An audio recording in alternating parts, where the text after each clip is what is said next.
Vamos lá, né? Hoje eu achei melhor dar essa aula aqui via Zoom. Deixa eu tirar meu óculos, cara, com reflexo. Dar essa aula via Zoom, porque eu vou falar um pouquinho de projetos hidráulicos e elétricos dentro de design de interior.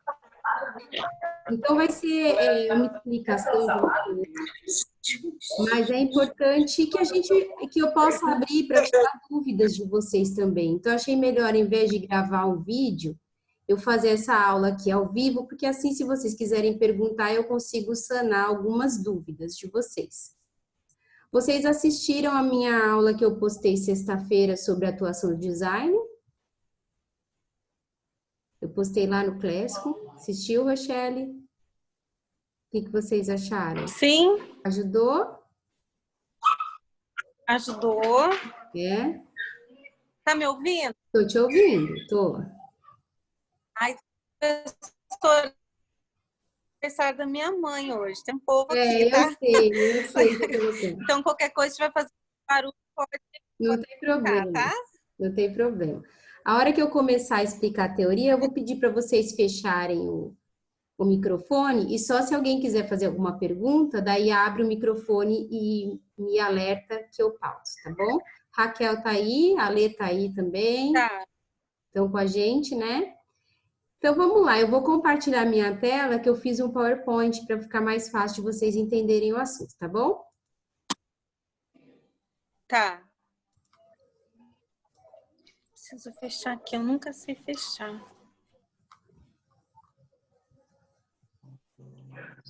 Vocês estão enxergando? Sim? Sim. Ok. Sim. Então vamos lá. Nosso assunto de hoje é projeto hidráulico elétrico. E eu vou começar pelo projeto elétrico que, a princípio, nos faz parecer que é mais difícil, mais complexo, mais complicado de entender, né? Quando eu falo em projeto elétrico, eu não estou aqui dizendo que vocês vão fazer um projeto elétrico. Então, nós vamos caminhar para entender bem o que é. Então, por que o designer precisa entender de um projeto elétrico? Ou por que ele precisa saber para que vai ser necessário isso, né? Professora, deixa eu perguntar uma coisa. Esses slides vão ter lá pra gente? Sim, eu vou colocar lá. Ah, então não vou anotar. Obrigada. Daqui a pouco eu coloco lá, tá bom? Então, por que é necessário? Então, o primeiro ponto é que o projeto elétrico sempre deve partir de um layout. Então, se não tiver um designer de interiores fazendo o projeto, vai ter um arquiteto ou um engenheiro que fez aquele projeto. E ele vai ter que colocar um layout. Não existe projetista de elétrica que comece a dispor os pontos, distribuir os pontos num projeto sem que haja um layout. Então, em primeiro lugar, tem que ter um layout. E aí que a gente entra como designer. Se tem que ter o layout, a gente sabe que as pessoas mais indicadas para se criar um layout dentro de um ambiente ou é o arquiteto de interiores ou é o designer de interiores. Então, o designer é o arquiteto que é responsável por esse desenvolvimento do layout. E, portanto, é ele que deve dizer quais os pontos e onde estarão esses pontos para que eles estejam bem posicionados. Então, a gente vai ver daqui a pouco várias plantinhas em que eu vou explicar passo a passo, mas se eu tenho um dormitório, um exemplo de um dormitório, eu vou posicionar a cama em algum local do dormitório. E aí eu vou precisar dizer se eu tenho criado mudo, se eu vou ter uma tomada, se vai ter uma iluminação em cima desse criado mudo, um abajur, se precisa isso ficar ligado na tomada, não. Então, quantos pontos eu imagino que precisa de tomada naquele local, ou quantos pontos eu imagino que precisa de telefone, e aí a gente vai migrar, então, por todos esses pontos. Então, além disso, o projeto elétrico, como eu disse, deve começar. Além disso, ele garante que não falta nenhuma tomada, porque quantas vezes vocês já não entraram em algum imóvel e verificaram que, poxa, eu vou ligar um celular. Aí eu ligo um celular, eu tenho que desligar a televisão, porque eu não tenho tomada para ligar o celular e a televisão. Ou eu quero ligar um equipamento na minha cozinha. E aí eu quero usar dois equipamentos ao mesmo tempo, eu tenho que desligar um para ligar o outro, porque eu não tenho projetado todos esses pontos necessários que eu preciso para o meu projeto. Então, isso, ou eu quero colocar a televisão numa determinada parede e eu não tenho tomada naquela parede, porque não foi pensado em ligar uma televisão naquela parede. Ou eu não tenho um ponto de fibra ótica ou de antena naquela parede que eu posso chegar. Daí fica aquelas gambiarra, né? Que a gente fica passando aqueles perfilzinhos de PVC, corre o fio por dentro. Então, quer dizer, para evitar tudo isso, o ideal é que a gente pense através do layout, onde devem estar esses pontos. Mas para que a gente planeje, a gente precisa entender um pouco sobre isso. E então é isso que minha aula vai falar com vocês hoje. Então, a partir da definição dos pontos, uma vez que o designer faz o layout, diz onde vão estar cada ponto, onde vai estar cada ponto. A partir desse ponto, entra o projetista de elétrica. E é ele que vai desenvolver o projeto elétrico. Então, a nossa atuação é até a definição dos pontos. Dali para frente é o projetista de elétrica. Só fazendo uma observação aqui, por que acontece de ter menos pontos do que a gente imagina? Existe uma NBR, uma norma, se eu não me engano é 50/70, mas depois eu até posso verificar para vocês, que ela fala o mínimo de pontos que você deve ter para cada ambiente. E isso vai pela metragem, pelo perímetro, pela metragem quadrada. Então, por exemplo, quantos pontos de luz eu preciso ter num dormitório? No mínimo 1. Quantas tomadas eu preciso ter? Se eu não me engano, até 10 metros de perímetro, 2 ou 3 tomadas. Então, existe uma regra. E os projetistas de elétrica, se a gente não diz que quer mais, eles vão projetar em cima dessa norma. Então, às vezes, até 3, 4 tomadas que eles projetam são suficientes, mas não estão no local correto. Ou, às vezes, é pouco, precisaria de mais, mas eles seguem a norma. Então, se ninguém falar para eles que tem que ser feito diferente, eles não vão fazer, porque eles não estudam para isso, quem estuda é a gente, tá? Então, a responsabilidade pela alocação dos pontos é sua, não é do projetista de elétrica, tá? Por isso, a gente deve prestar muita atenção antes de finalizar e de passar para esse projetista que deve ser feito. Para que isso possa fazer, vamos entender, então, como funciona um projeto elétrico, tá? Como que começa? Então, primeiro, o designer, a partir do layout, marca os pontos no projeto. Depois, ele adota uma legenda. Essa legenda é muito utilizada nos projetos elétricos. Existe uma variação porque não tem uma norma específica para a legenda de projeto elétrico, mas existe uma convenção adotada a partir das normas. Normalmente, ou são representadas as tomadas com triângulo ou com bolinha, a gente vai chegar lá. Então, primeiro vamos entender as legendas. Aqui tem o exemplo de uma legenda de um projeto elétrico, tá? Vou falar um pouquinho dessas 3 primeiras. Tomada. Então, por exemplo, tomada, eu tenho no mínimo esses 3 tipos de tomada em caixa 4x2. Caixa 4x2 é essa caixinha aqui. É aquela caixinha retangular. Então, nessa caixa, eu posso ter tomada baixa, que eu tenho 30 centímetros de altura. Tomada média, em que eu tenho 1,20 m de altura, ou tomada, desculpa que tá errado, é alta, vou arrumar, em que eu tenho 2,25 m de altura. Então, são 3 tipos de tomada. A baixa eu marco com uma bolinha pintada, a média uma bolinha, um risquinho, e a alta não dá para enxergar, mas são 2 risquinhos. É que aqui no PowerPoint ficou um pouquinho ruim, eu vou melhorar também para ficar mais nítido para vocês. Então, na caixinha 4x2, eu posso ter todas essas tomadas. Isso aqui quando eu digo que eu tenho um ponto de tomada baixa, eu estou dizendo que eu tenho uma caixinha assim.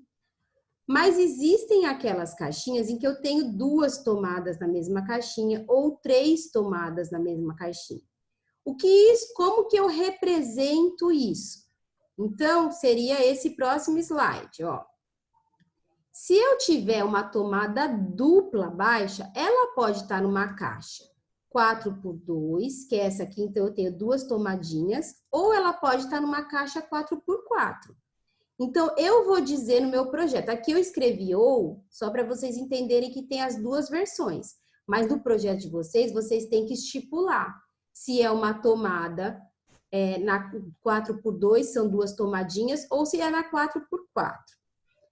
Além disso, eu posso ter tomada média também. Então, eu posso ter a mesma altura. Então, eu posso ter 2 tomadinhas a 30, 2 tomadinhas a 1,20 ou 2 a 2,25. Eu não marquei aqui na minha legenda tomada alta com 2, porque é muito raro a gente ter tomada alta com 2. Porque quando que a gente usa tomada alta? A gente só usa tomada alta para chuveiro, certo?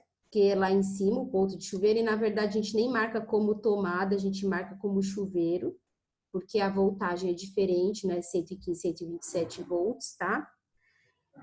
E também eu uso às vezes para exaustor, ou depurador, ou coifa de fogão, porque a coifa é alta, então eu uso uma tomada alta. Então, dificilmente eu vou usar tomadas duplas. Existem ainda as tomadas triplas, que numa caixinha eu coloco 3, ou numa caixa 4x4 eu coloco 4 ou 6. É muito difícil, né, a gente ter 6 tomadas num único local. Normalmente isso só acontece nos homes, né, nas salas de estar. Então, essa legenda ela vai ser modificada conforme a necessidade do projeto. Então, se eu quiser criar uma tomada tripla, eu ponho 3 bolinhas, uma do lado da outra. Isso quer dizer que a tomada tripla baixa. Se eu quero 4, eu vou pôr 4 bolinhas. Pode ser 2 e 2, não precisa ser as 4 enfileiradas, tá? Isso vai querer dizer que eu tô pondo 4 tomadas. Então, eu ajusto a minha legenda de acordo com a necessidade. É importante eu dizer se eu quero caixa 4x4 ou 4x2. Porque eu posso não dizer e aí o pedreiro ou o engenheiro adotar o que ele entender. Por questões estéticas, a caixinha ela pode ficar em pé ou pode ficar deitada no caso da 4x2. Se você fizer questão da posição da caixinha, que normalmente é instalada em pé, você também deve escrever caixa deitada. Diga, Cindy, quer perguntar? A única diferença da 4x4 para 4x2 é a quantidade de pontos que eu quero? Na verdade, é o espaço. Então, a 4x4 te permite colocar até 6 pontos. E a 4x2, no máximo, 3. Mas é só essa a diferença. Muitas vezes, por exemplo, no caso de uma residência, às vezes a gente pede para, na sala de estar, instalar 4x4 e põe só 3 pontos, para deixar outros 3 para o morador ampliar, se ele quiser. Aí não precisa quebrar a parede, entendeu? Existe essa possibilidade. Tá ótimo, bom? Obrigada. Vamos... desculpa. Deixa eu voltar um pouco que eu pulei aqui.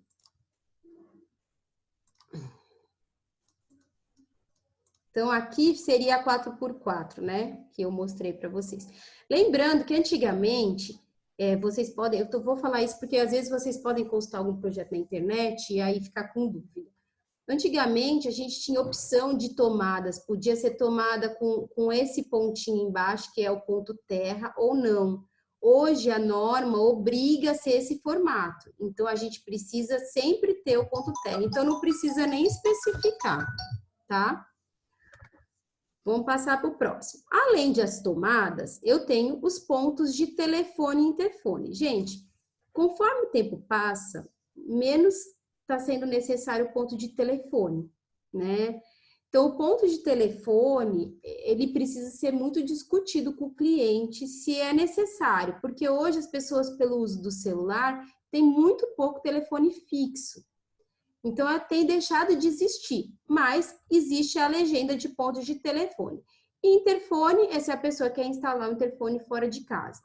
Então, aqui procede a mesma ideia das tomadas. Eu vou marcar a altura, né? Então, por exemplo, o meu interfone não é 1,10 m. Quero que ele seja instalado a 90 centímetros. É só eu escrever aqui na minha legenda que vai ser 90 centímetros. Mesma coisa o telefone, tá? O interfone normalmente é instalado na cozinha e no portão. Dessa forma, ele não segue um padrão de medidas. Agora, o telefone, assim como a antena, eles são instalados ao lado das tomadas, né? E por esse motivo, eles precisam seguir a mesma altura. Então, se eu ponho uma tomada baixa 30, o meu ponto baixo de telefone também deve ser 30, porque senão fica uma tomada numa altura, na outra na outra, aí fica bagunçado, tá bom?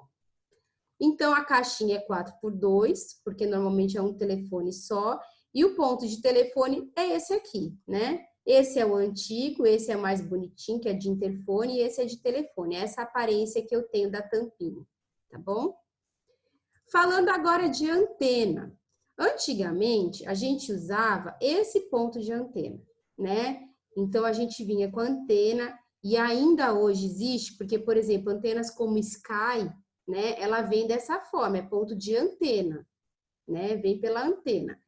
Então, o ponto de antena, ou eu uso assim, ou eu posso usar o mesmo ponto, só que sem essa pecinha metálica para passar a fibra ótica, que é onde chega a internet hoje, é onde distribui a TV a cabo, vinda por fibra ótica.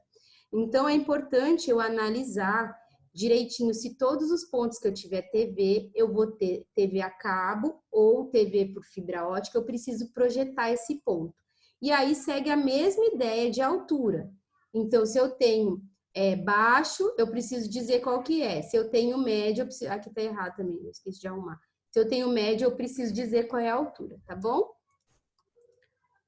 Existem ainda as tomadas USB. Não sei se vocês já viram isso no mercado, né? Elas já existem há alguns anos, mas a norma não regulamenta uma legenda para esse tipo de tomada. Então, você pode criar uma legenda para especificar essa tomada, e aí aqui eu pus algumas carinhas delas, né? Então, aqui eu posso ter a USB junto com a tomada de elétrica, eu posso ter 2 USBs, eu posso ter 4 USBs, e o futuro diz que cada vez mais a gente vai ter tomada USB e menos tomada de cabo, tá? Então, é interessante a gente pensar nesse aspecto, tá? Importante. Posso misturar antena com tomada elétrica? Digo, no mesmo conduíte? Não pode. Então, quando eu coloco por exemplo, usando esse exemplo, quando eu tenho uma tomada embaixo e um ponto de antena em cima, são 2 conduítes que chegam, tá? Só para vocês saberem. Por que são 2? Porque a eletricidade interfere no sinal, tanto da fibra ótica quanto no sinal de telefone. Então, por isso que a gente não mistura.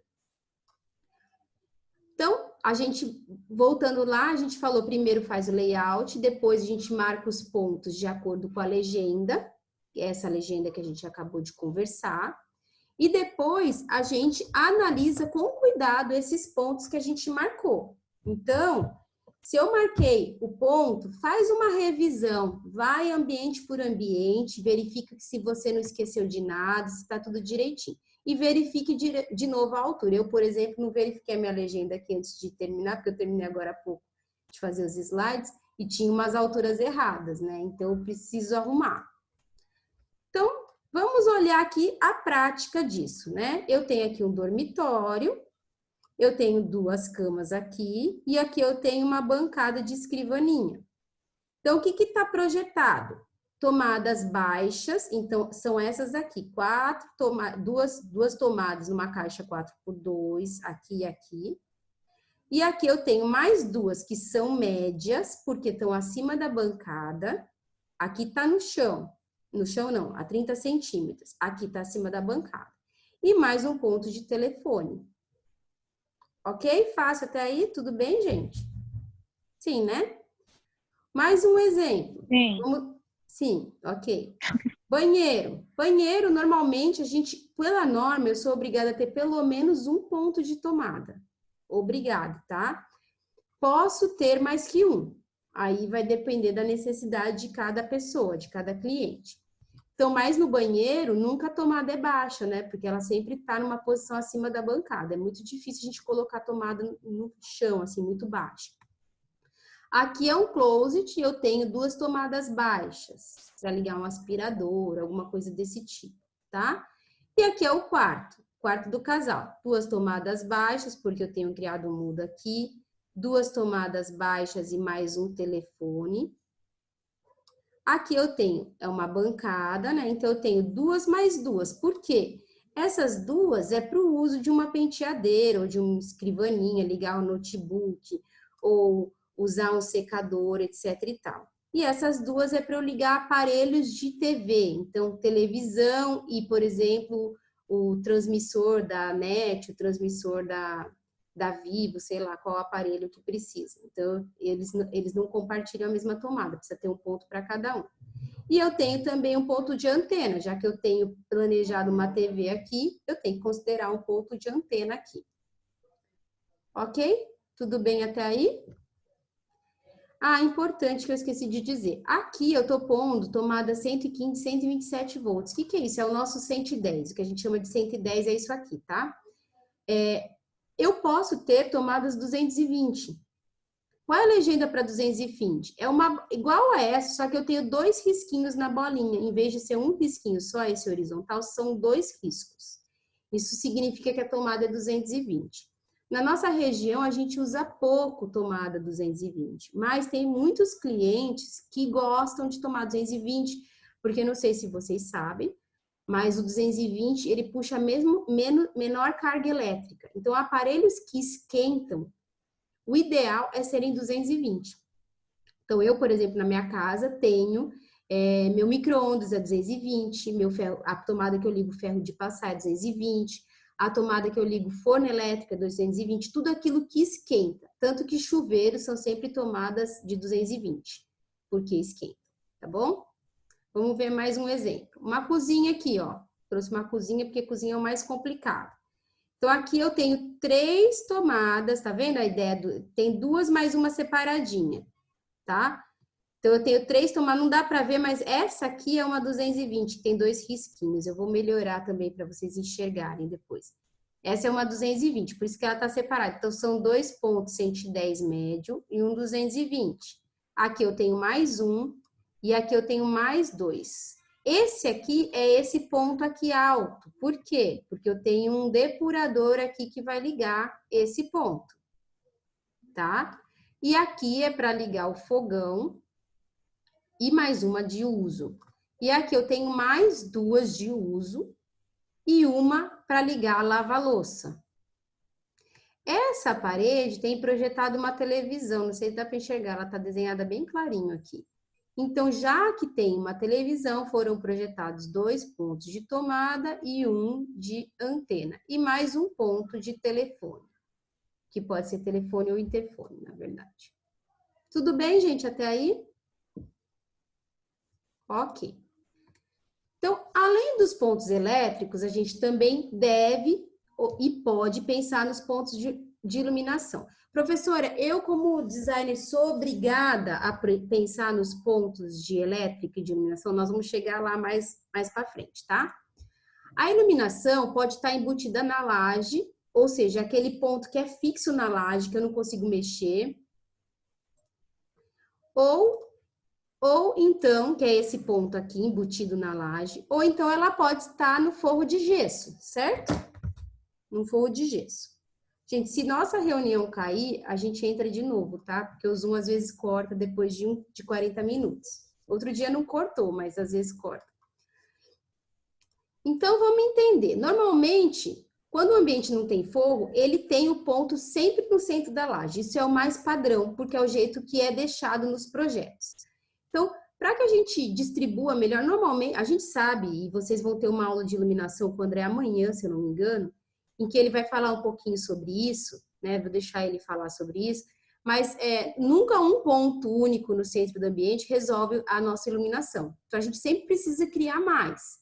E para a gente propor mais, quando a gente só tem um ponto fixo, a gente precisa propor forro, porque não tem outra forma de distribuir a iluminação sem ser por forro, tá? Ele vai falar de forro com vocês, por isso que eu não vou entrar nesse assunto hoje. Mas a legenda de iluminação não é uma legenda padrão como a legenda de pontos elétricos, de tomadas. Ela pode ser desenvolvida pelo próprio projetista. Então, eu quero pôr uma luminária embutida no forro, um plafond. Então, eu vou lá e crio uma legenda, plafond embutido no forro. Eu quero pôr uma luminária spot embutido na sanca. Eu vou escrever spot embutido na sanca, tá? Então, o que importa aqui é saber Por que a gente distribui a iluminação?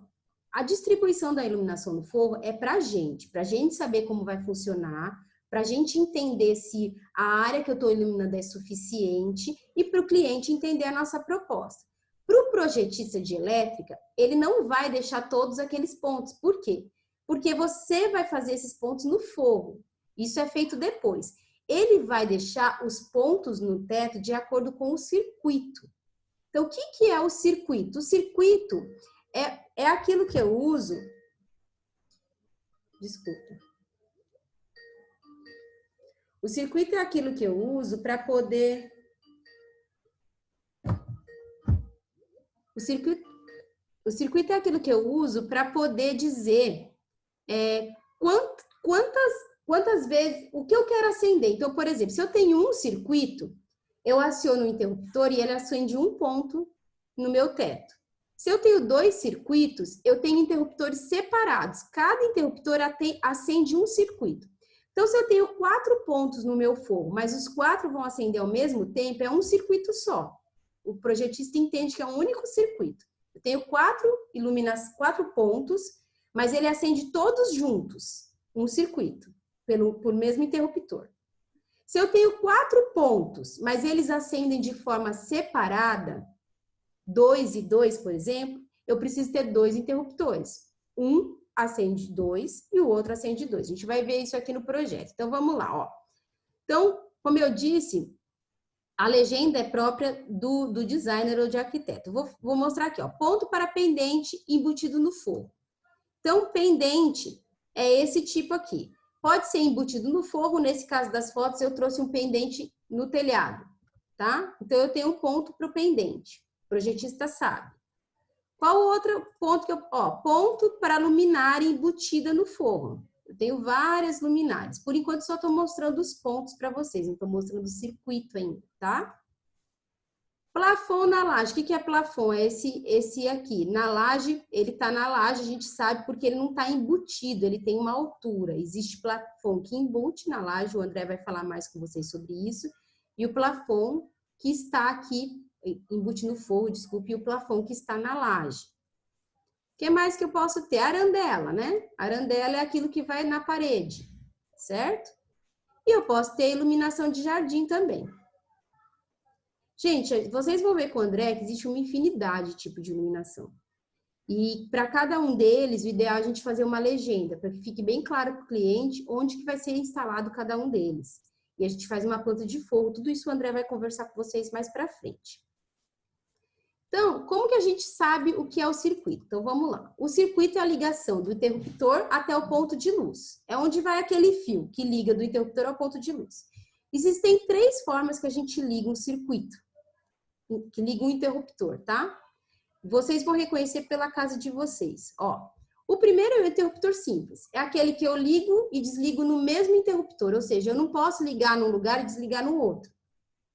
Então, eu ligo, se eu tenho na entrada do meu quarto e tenho uma lâmpada em cima no meu quarto, eu ligo e desligo na porta do quarto. Mas e se eu quiser ligar um interruptor na entrada do meu quarto e desligar na cabeceira da minha cama? Isso existe, as pessoas usam muito, inclusive na minha casa eu tenho. Então, ele se chama interruptor paralelo, porque eu posso ligar e desligar em pontos diferentes, 2 pontos diferentes.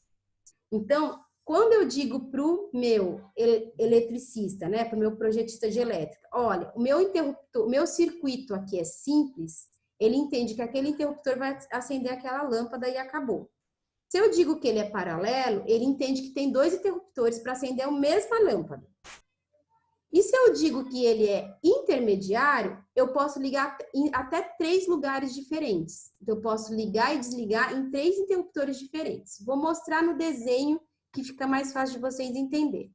Interruptor simples, aqui tem um quarto, ó. O interruptor, a legenda dele é sempre essa, S. É a letra S mesmo.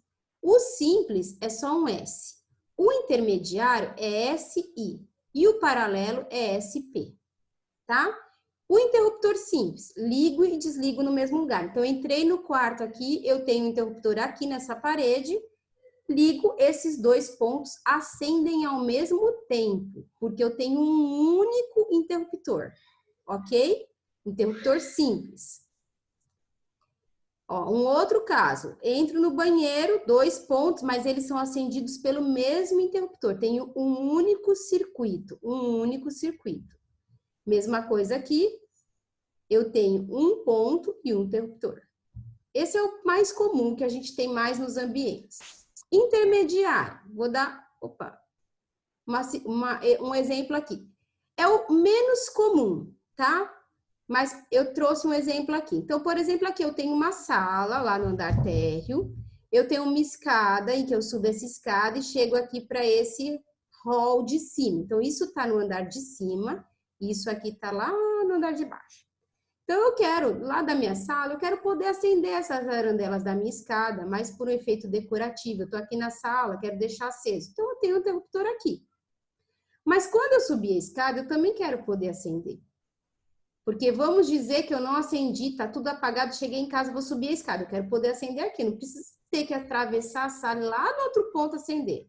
Então, eu quero acender aqui também. Eu subo a escada. Como que eu vou apagar? Vou ter que descer e apagar?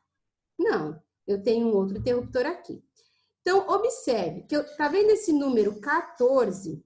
O interruptor intermediário acende o circuito 14, ó, 14, 14, 14.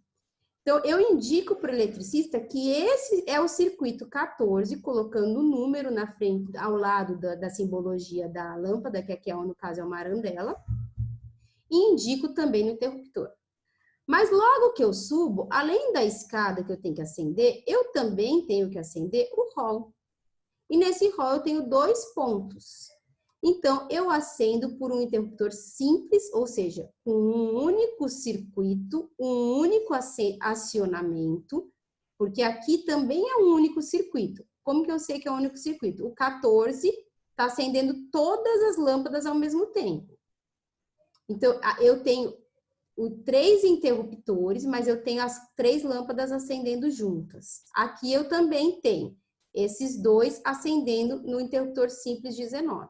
Então, enquanto esse interruptor acende e apaga nesse mesmo lugar, esse 14 acende e apaga aqui, aqui e aqui. Então, ele é um interruptor intermediário. E o interruptor paralelo? Vamos lá, pois um mais complexo aqui, ó.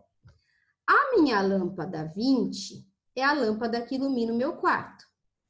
Então, eu quero poder acender na entrada do meu quarto, mas eu quero poder também acender aqui na minha cabeceira. Então, por isso, eu tenho 2 pontos de acendimento. Ele é um paralelo. Eu acendo aqui, apago aqui, ou acendo aqui, apago aqui. Ou acendo e apago no mesmo ponto. Ele está marcado, tá vendo, 90 centímetros, porque é um interruptor fora do padrão de 1,10 m, porque ele tem que ficar na altura de uma cabeceira. Então, quando você quiser um interruptor fora do padrão, você precisa dizer que ele está fora do padrão.